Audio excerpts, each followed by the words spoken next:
Death can save you from me. Stay a while and listen. Good afternoon, my Diablo 2 brethren. Today is the day we finally venture into Hell difficulty for the first time with our SSF Fire Sorceress.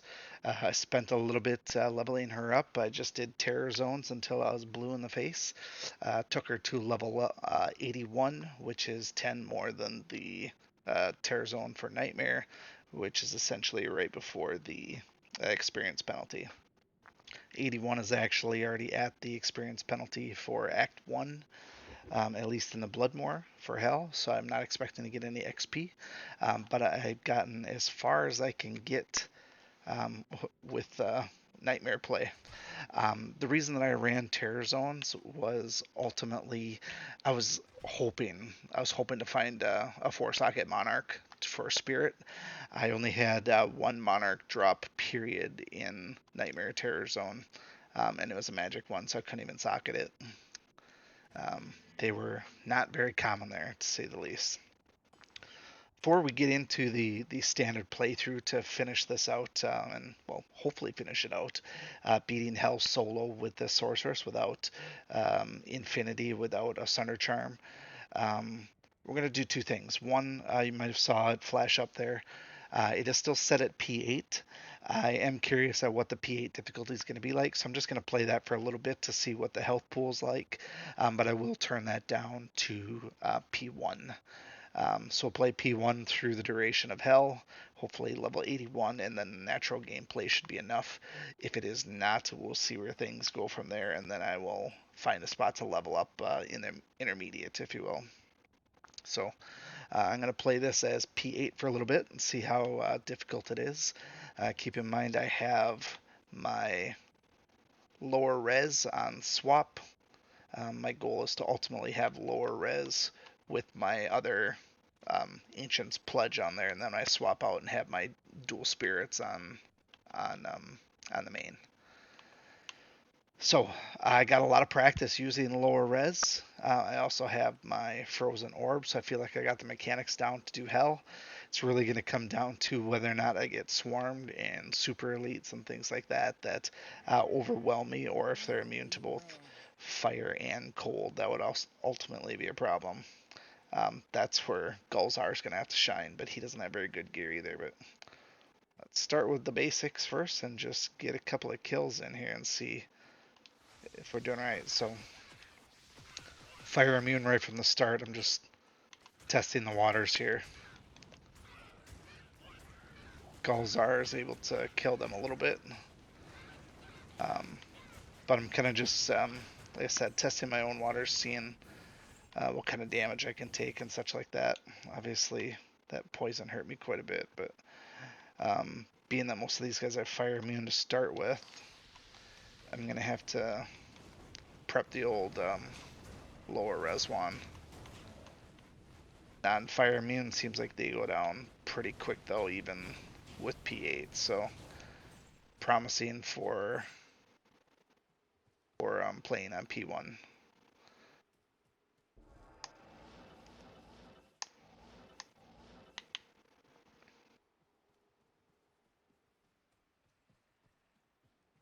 Where is everybody? What the hell?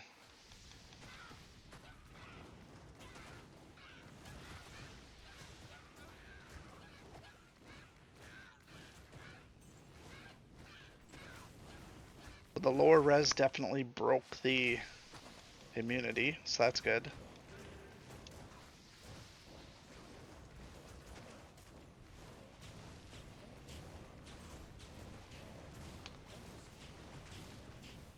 Gulzar's gonna need help with gear for sure, so hopefully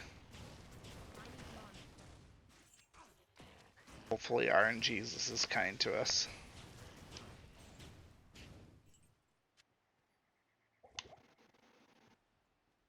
That XP shrine didn't last very long.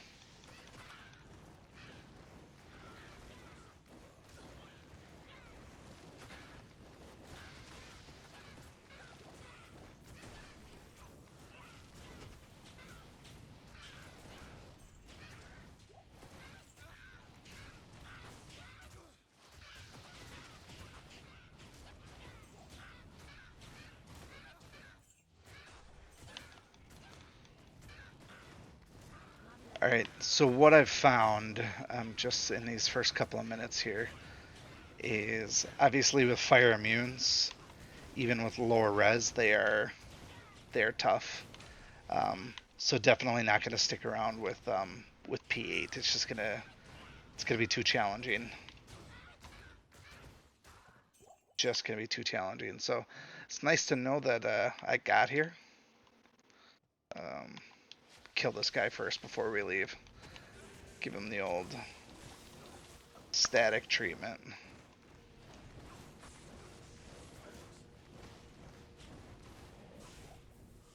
At least I got a full rejuve back. Okay, that said, yeah, I'm gonna call it here.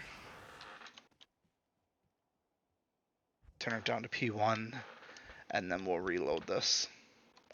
Um, I know I don't need to reload it. They're only there a couple of screens away, but I'm gonna do it just for use. So I guess now we'll play through regularly in P1, and we'll just go to town on some stuff, right?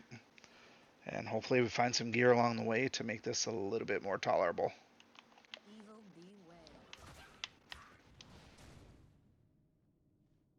Alright, I just completed the Den of Evil. Now, it wasn't difficult per se, but I did notice something that is going to be a problem and something that I have to adapt to. The lower res wand, great. Limited charges, I need to be much more selective on how I use that. I was just kind of just playing around and I was out of charges right in the middle of a fire pack, so it was not good.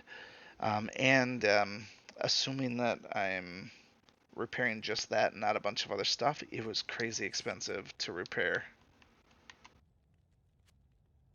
So yeah, it's gonna be. So it looks like it's gonna be about 180,000 to repair that lower res wand, which means I need to be very very cautious, or I will run out of money, or otherwise I'll have to pick up everything and sell it to make it work. What I found myself doing is if there wasn't massive trash mobs, what I ended up doing was spamming static field. That way I'm kind of working in tandem with Gulzar. Instead of me doing the killing, he's doing the killing and I'm doing basically the debuffing. So a lot of these smaller ones here, I'm just whittling them down with static and he's just poking them a couple times to kill them. And then that kind of substitutes for needing lower res all the time. When there's a massive um, density of monsters that are fire res, then I think I might try to do the lower res one. The radius is so damn small in that I'm having to use it 5 or 6 times just to get a large radius with it. It's not very good as far as coverage goes, but I guess that's what I got. Without a Sunder Charm, that's how I got to play. So we'll figure that out as we get later and later on in the game. Hopefully there's spots maybe I can just skip the fire immunes. I'm not really sure. I don't know what to make of it, but beat the Den of Evil. Now I can move on to the rest of Act 1. Oh, and I got an 18 to life small charm from um, whatever the guy's name was. I forgot the name of the super unique in Den of Evil. 18 to life small charm though. I like it. Corpse Fire. His name is Corpse Fire. Easy peasy Blood Raven. She's just a shifty one, that's all.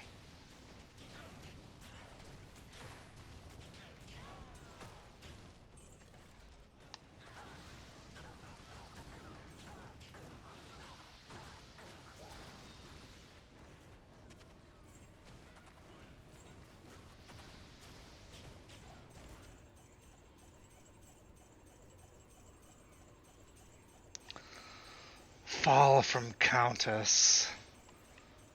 Reasonable rune. Everything down here in this tower is fire immune. It's not going to be a good place for me to farm. I'd like to pop in here, but everything surrounding Countess is fire immune, cold immune, lightning immune, everything in here. I don't know that I'm going to do too much farming in Hell Countess. I'd like to, but without being able to kill things a little bit better, I don't think that's going to be a good idea for me. I'll give it a try once or twice to see how it goes, but not something I'm looking to do at the moment. Certainly, I got to be able to teleport through all that garbage to get there, which with the maps unlocked, that's not a big deal. But with everything being fire immune, there's a crowd waiting for me right at the entrance to Tower 5, so that was pretty dangerous, just literally existing. Alright, let's see exactly how weak to fire Andariel is.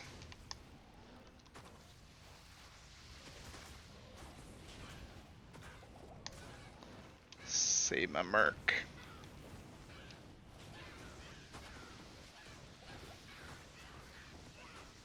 There she is.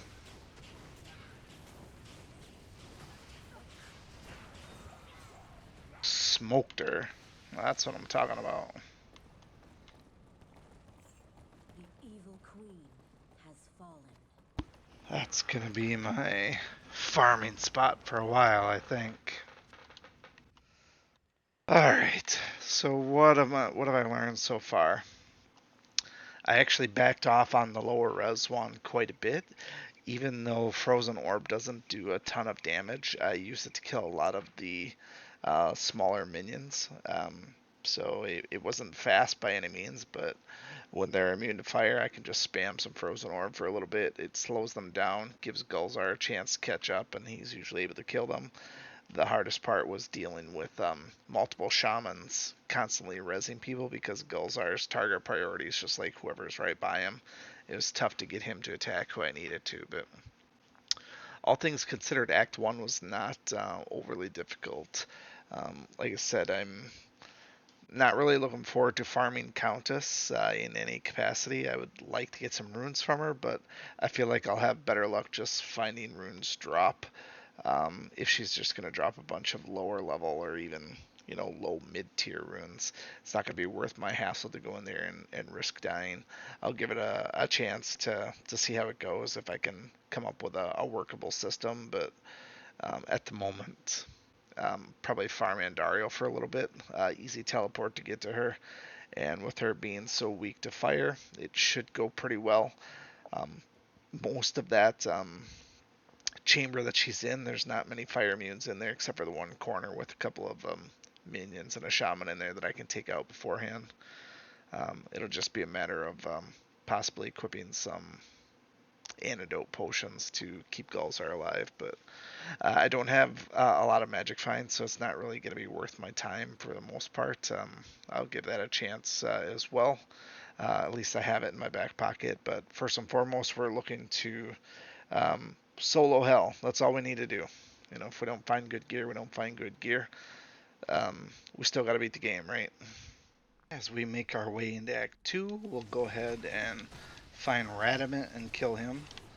A lot of fire immune guys down here in these sewers here. Fortunate enough that some of them are just poison res, but a lot of the skeletons are fire immune. It's kind of a real pain, if you will. Actually, kind of a mixed bag. There's some fire immune, there's some ice immune, and there's some lightning immune.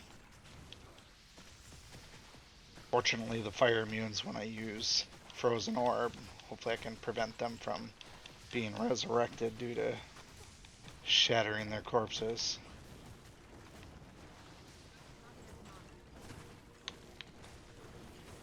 Oh, Radamant, very weak to fire. Nice. I can't carry anymore. Carry anymore. What a misguided monster.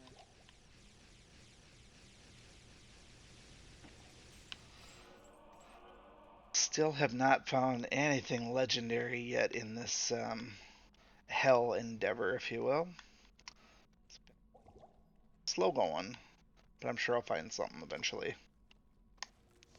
Our Oasis and Maggot Lair has been really good for Fire Sorceress. Have hardly had any fire immunes. Mostly just dealing with these beetles and a bunch of those weird fly swarms.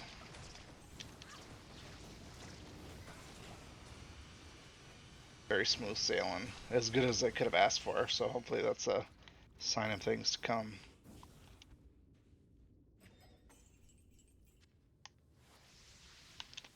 Lost City and Claw Viper Temple were also really kind to me.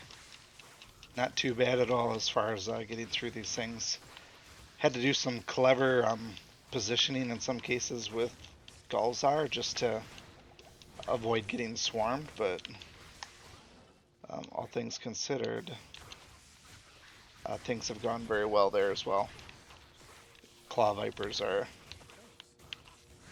bit of a nuisance. Knockback.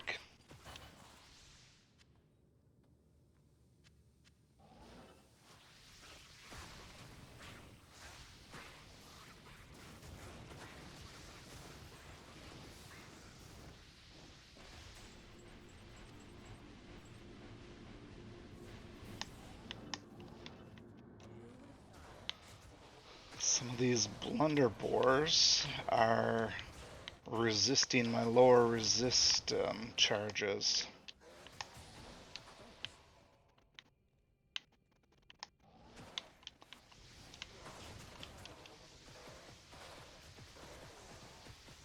And by some of them, I mean all of them.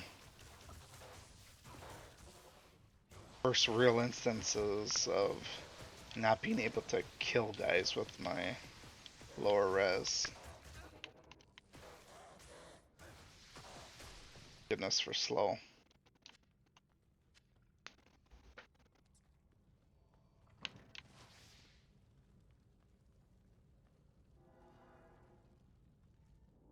This place actually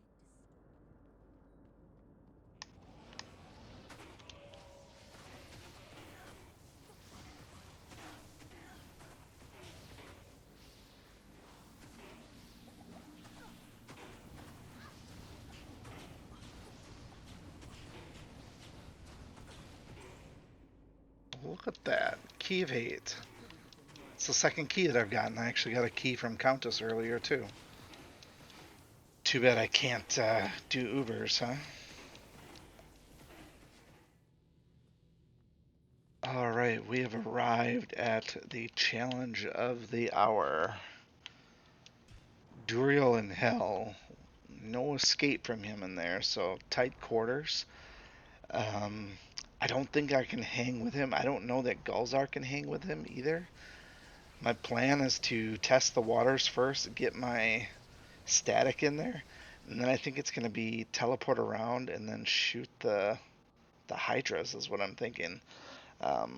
Hopefully it's not too bad in there, but we shall see. I stocked up on rejuves too, specifically for this. Damn it.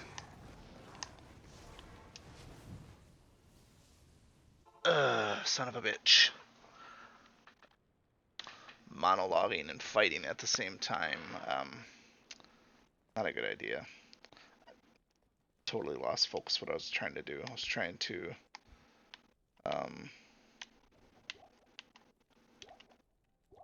see, I can't even talk. I was trying to get my static in there, and then I was worried about switching my weapon to do lower resistance, and it was just a shit show. I forgot all about Gulzar when his whole job is to get in there and tank that fight so that I could set up my stuff. And then after I set up my stuff, then I can start to jump around. I really let him down.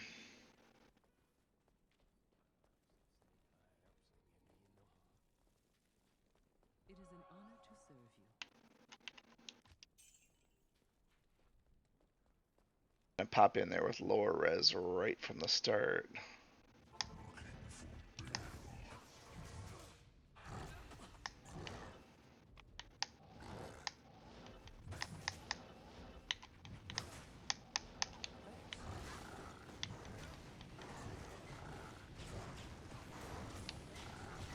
There. So you just gotta fire some rejuves at Gulzar, do your Hydras and lower res, and that's what I wanted to do.